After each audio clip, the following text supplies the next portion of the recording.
এটাকেই মুসলিম তোষণের নোংরা রাজনীতি বলে। একজন অভিনেতাও এই নোংরা রাজনীতির শিকার হলেন, বাঁচতে পারলেন না।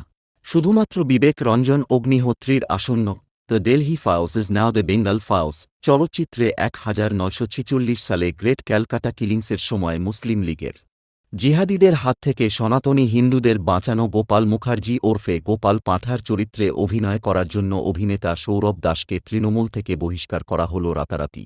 অভিনেতা সৌরভ দাস 2024 সালের লোকসভা নির্বাচনেরও তৃণমূলের স্টার প্রচারক ছিলেন।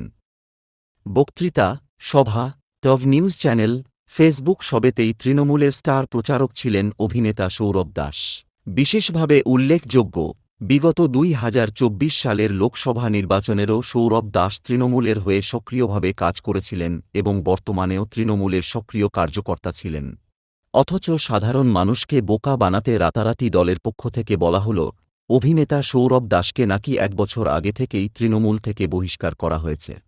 সংবেদনশীল হিসাবে পরিচিত কলকাতার লেফট লিবারেল শিল্পী গোষ্ঠী, বাম মনস্ক বুদ্ধিজীবীদের দল, কলকাতার এলিট লোকজন, যারা সবকিছুর স্বাধীনতাতেই নাকি বিশ্বাসী, তারাও শাসক তৃণমূলের অমানবিক মধ্যযুগীয় সিদ্ধান্তের বিরুদ্ধে মুখ না খুলে ভিজে বিড়াল হয়ে সোফার কোণে লুকিয়ে আছে।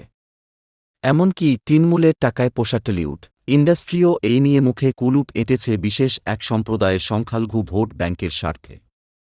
এখনও সময় আছে, নিজেদের স্বার্থে হিন্দুরা জোট বাঁধুন। আসছে 2026, তৃণমূলকে উৎখাত করুন।